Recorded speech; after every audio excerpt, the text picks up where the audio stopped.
નમસ્કાર મિત્રો, અને હું છું તમારો મિત્ર બારડ. મિત્રો, આજે આપણે વાત કરવાની છે નારિયેળીમાં એક અગત્યના પોઈન્ટ વિશેની, નારિયેળીની સાફ સફાઈ વિશેની.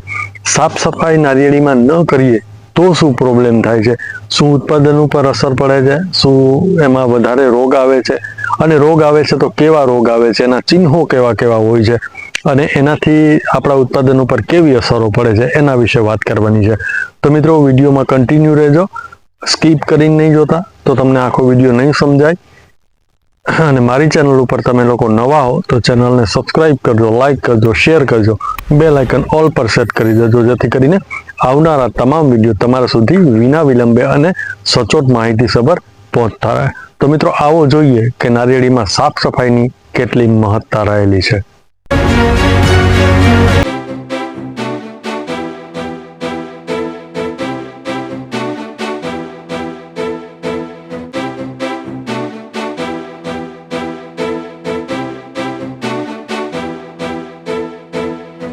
વાત કરવાની છે નારિયેળીમાં જે સાફ સફાઈ વિશેની મહત્તા વિશેની. હવે જો મિત્રો, નારિયેળીમાં સાફ સફાઈ ટાઈમસર ન કરીએ ને તો મિત્રો, જે નારિયેળીમાં છે ને એ શું કહેવાય છે કે પાનના સડાનો એક રોગ આવતો હોય છે. હવે મિત્રો, આ જે રોગ છે ને એ છે ફૂગજન્ય રોગ છે. હવે એ ફૂગનું નામ છે કોલેટ્રોટાઇમ ગ્લાયસોરાઇડ ઓક્સિલોઇલમ રોસ્ટમ એન્ડ ફ્લુઝિયમ સ્પેસિસ નામની જે ફૂગ છે એનાથી એ ફેલાતો હોય છે. મિત્રો, એમાં એના ચિહ્નો કેવા કેવા છે, તો હવે મિત્રો એના જો ચિહ્નોની આપણે વાત કરીએ તો મિત્રો, એમાં નવા પાન છે જુદા જુદા આકારમાં પાણી કલરના મિત્રો એના ઉપર નિશાન પડતા હોય છે. હવે જે વિકસિત થાય અને ધીમે ધીમે એ પાન છે મિત્રો સુકાવા લાગતા હોય છે. હવે પાનની પટ્ટીઓ છે એ ખુલતી નથી અને ધરીની વચ્ચે આ રોગ ધીમે ધીમે બધા પાનમાં ફેલાતો જતો હોય છે. હવે જે પાનની પટ્ટીઓની જે કિનારી છે એ પાનની મધ્યદાંડીથી કાળી પડી જાય છે અને જમીન તરફ છે ઢળવા લાગે છે, અને પછી પવનની દ્વારા, મતલબ કે પવનની સ્પીડ દ્વારા એ મિત્રો પડી જતું હોય છે. હવે મિત્રો, આનો હું તમને કદાચ ડેમો બતાવવાની કોશિશ કરું, જો આવું ક્યાંય કોઈ જગ્યાએ મને મળે બરાબર છોડ, તો હું તમને ચોક્કસ બતાવવાની કોશિશ કરું છું. હવે મિત્રો, એવી મેં ઘણી બધી નારિયેળીઓ શોધી પણ મને એકેય નારિયેળી એવી મળી નહીં જેથી કરીને હું તમને ડેમો બતાવું. પણ મેં અમુક જે તમને ચિહ્નો કીધા કે તમે નારિયેળીના પાન ઉપર જોઈ શકો, કેમ કે એમાં એક પાણી કલરના એક આછા એમ શું કહેવાય, કોઈ ડાઘ ન પડ્યો હોય પાણીનો એવા ડાઘાઓ પડે છે.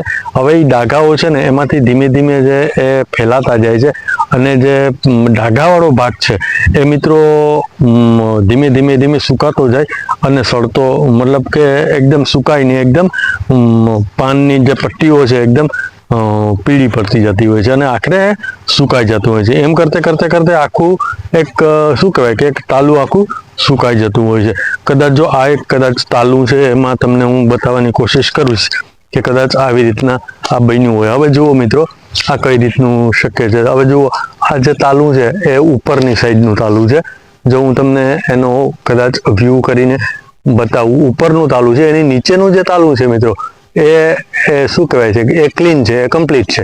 હવે આ જે તાલું છે એ મિત્રો નીચે નમી ગયું છે અને પડી ગયું છે. જુઓ તમે, જુઓ હવે આ તમે જો આખું તાલું છે એ સુકાઈ ગયું છે.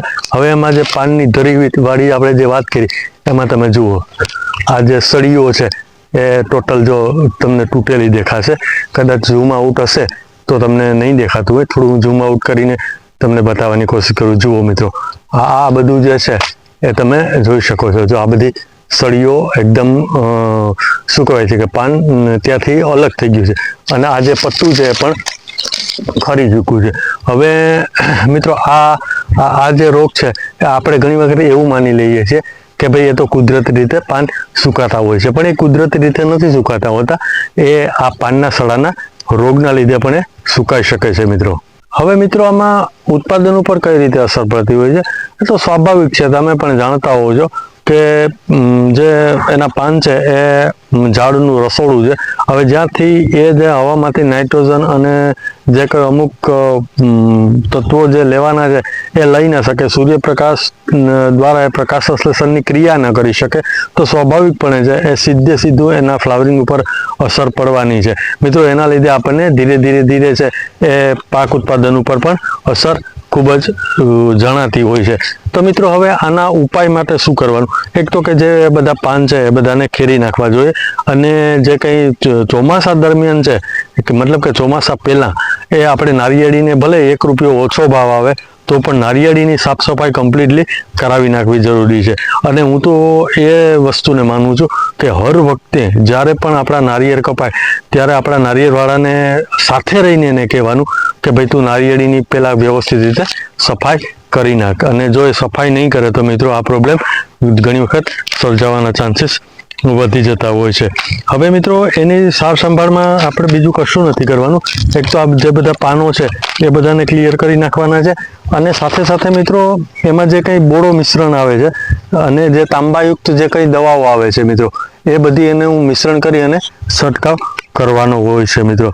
અને જે ફૂગનાશક છે એનો વ્યવસ્થિત રીતે 1 લીટરમાં મિત્રો 4 ગ્રામ, મતલબ કે 1 લીટર લેખે 4 ગ્રામ નાખી અને એનો જો કમ્પ્લીટલી સ્પ્રે કરવામાં આવે ને તો એનું ખૂબ જ સારું એવું રિઝલ્ટ મળતું હોય છે.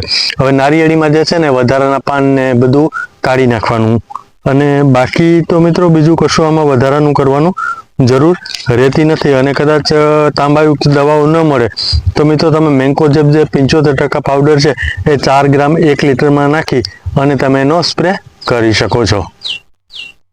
બસ મિત્રો આજના વિડીયોમાં આટલું જ. ફરી મળીશું એક નવા વિષય સાથે, એક નવી માહિતી લઈને. અને કદાચ આવતો વિષય આપણો જે છે એ નાની નારિયેળી કઈ રીતે, મતલબ ઘણી વખત એવું બને છે કે બધા જ પાન સુકાતા જતા હોય છે અને એક પોટી એક લીલી હોય છે. ઘણી વખત આ પોટી જવાના જે પ્રોબ્લેમ છે ને એનાથી વિરુદ્ધનો પ્રોબ્લેમ એ છે કે ઓલા પોટી જવાના પ્રોબ્લેમમાં નારોટમાં પહેલાં પોટી સુકાય છે, અને આ જે પ્રોબ્લેમ છે એમાં પહેલાં પાન સુકાય છે અને પછી પોટી સુકાય છે મિત્રો. તો આના વિશે આજે વાત કરીશું હું આવતા વિડીયોમાં. તો ત્યાં સુધી મને એટલે કે તમારા મિત્ર ભારતને રજા આપશો. જય હિન્દ, જય ભારત, વંદે માતરમ, ભારત માતા કી જય, જય જવાન, જય કિસાન.